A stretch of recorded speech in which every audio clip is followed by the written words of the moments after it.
Sehat selalu ya.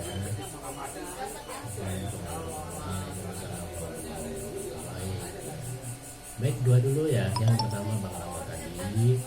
Jadi soal dengki, hasud, iri itu ya memang semua orang pasti bakal punya begitu.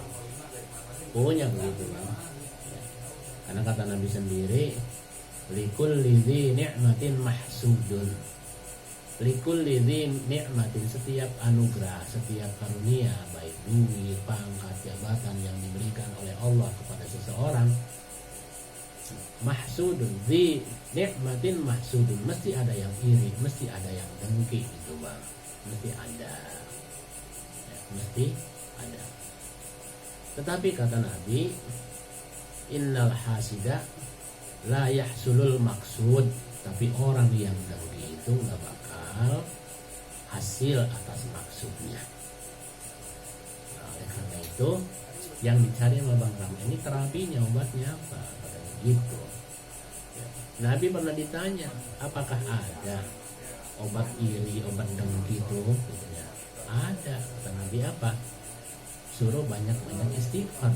Suruh banyak-banyak istighfar, mohon ampun atas kesalahan-kesalahan. Nanti Allah rubah tuh hati yang tadinya dengki jadi sabar. Nanti Allah rubah hati yang dengki jadi apa? Jadi ikhlas, jadi ridho entarnya, begitu Pak. Nah, cuman memang Allah yang kan ya muqallibal qulub ya, di dalam doa itu ya muqallibal qulub, wahai Allah zat yang maha membolak-balikkan hati. Nanti dengan sendirinya karena kita mendekat kepada Allah mohon perlindungan, maka dilindungi oleh Allah Subhanahu wa taala dengan diberikan apa? Diberikan hati yang lapang. Begitu. Mudah-mudahan apa yang dimaksud dengan pertanyaan pertama tadi ini membuat kita jadi ilmu dan pelajaran ya. Mudah-mudahan kita dihindarkan oleh Allah Subhanahu wa taala daripada hati yang dengki dan hasud. Pertanyaan pertama tadi soal apa? Soal kurang terima rasanya atas takdir Allah. Saya sudah kasih pembukaan tadi bahwa kita ini makhluk. Kalau Bang Rama di rumah ada kandang ayam, ya, di rumah ada kandang ayam, kemudian di dalam kandang ayam itu ada 5 ekor, atau di Pondok Ranji ini kan lagi apa? Lagi marak orang pada demen miara cupang gitu kan ya. Lagi gandrung sama ikan cupang, ada toples ini warnanya yang begini. Itu kan ikan cupang yang ada di rumah itu kepunyaan kita, suka-suka yang punya, yang mana yang mau dijual, yang mana yang mau dikasihin ke orang, yang mana yang mau dilepas, yang mana yang mau dirawat. Itu suka-suka kita. Nah, ini kan kita makhluk, ibarat cupang. Kita ini dimiliki oleh Allah. Allah yang punya kita. Ya, oleh karenanya ya suka-suka Allah. Makhluk tinggal terima. Kalaupun kita komplain tidak terima, itu tidak mempengaruhi terhadap ketentuan Allah Subhanahu wa taala. Nah, kalau orang beriman hanya 2 sikap dan sifatnya yang kayaknya seminggu lalu juga dibahas. Orang beriman itu hanya 2 sikap dan perilakunya. Yang pertama, kalau diberikan ujian sabar, kan itu tadi tuh ayatnya. Wasta'inu bis-sabri was-shalah. Kata Allah begitu. Wasta'inu, hendaknya kalian minta tolong bis-sabri dengan sabar, was-shalah dan banyak sholat. Karena tidak ada kunci lain kecuali dengan sabar menjalani ujian dan cobaan. Itu tidak bisa kita komplain dan tidak terima.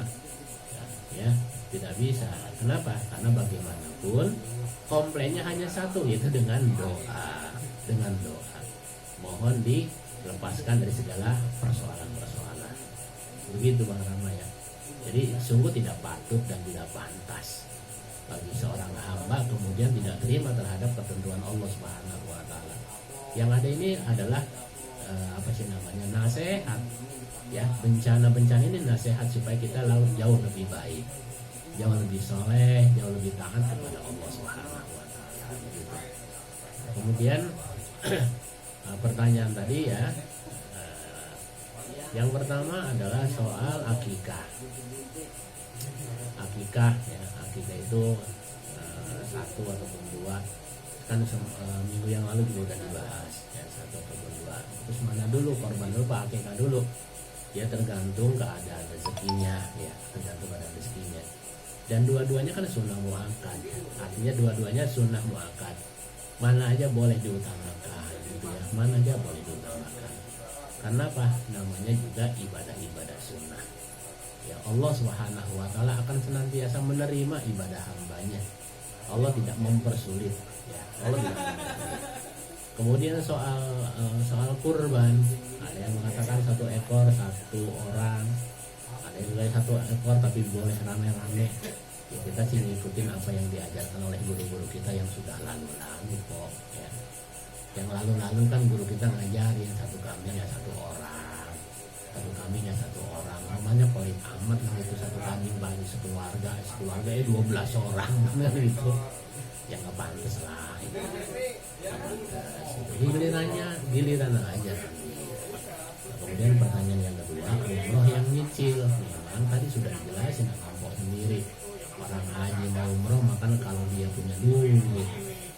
Kalau dia punya duit, artinya disebut mustati'. Yang mustati' itu artinya mampu. Mampu itu ditinjau dari beberapa aspek. Yang pertama memang mampu ongkosnya, duitnya cukup. Bukan ngutang ya, bukan ngutang. Artinya termasuk saya sendiri kurang sepakat ya kalau misalnya haji atau umroh kemudian ngutang dulu pakai dana talangan. Ini kategorinya tidak mampu atau belum mampu gitu. Kalau memang mau ngumpulin nyalengin aja, nabung di bank gitu, nabung di bank ya, di bank syariah. Sekarang ini kan BSI, Bank Syariah Indonesia. Silahkan ngumpulin aja dulu, ngumpulin gitu ya, ngumpulin. Jangan minjem gitu, jangan minjem. Kalau namanya minjem berarti orang punya kan gitu. Di mana-mana juga yang minjem orang punya. Itu apalagi tadi udah diterangin katanya Abe pulang umroh meninggal belum sempat lunas masih punya hutang, kan repot kayak gitu tuh. Jadi tidak ibadah itu Allah tidak memaksakan kepada yang belum mampu. Nah, kalau memang belum mampu ya janganlah, kumpulin baik dulu duitnya. Kalau nggak uman gitu ya, nggak kumpulin di Radista.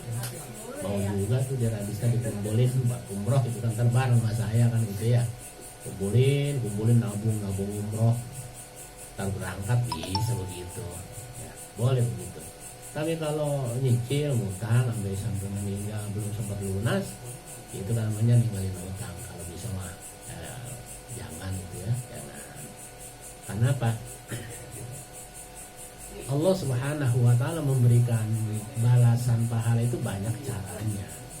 Bagi kita yang belum mampu ya maaf. Bagi kita yang belum mampu, misalnya zikir habis salat subuh nih, terutama kaum Adam nih, kaum laki-laki berangkat ke masjid, salat subuh berjamaah.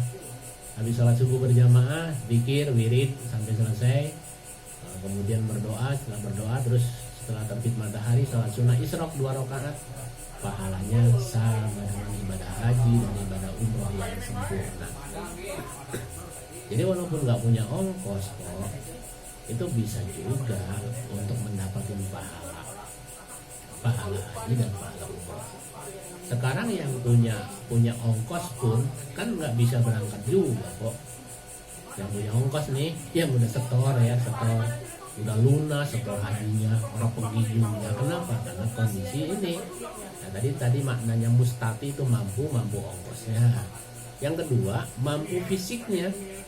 Duitnya ada, cuman orang mampu fisiknya stroke, bahkan lumpuh. Nggak wajib yang begitu. Nggak wajib ya.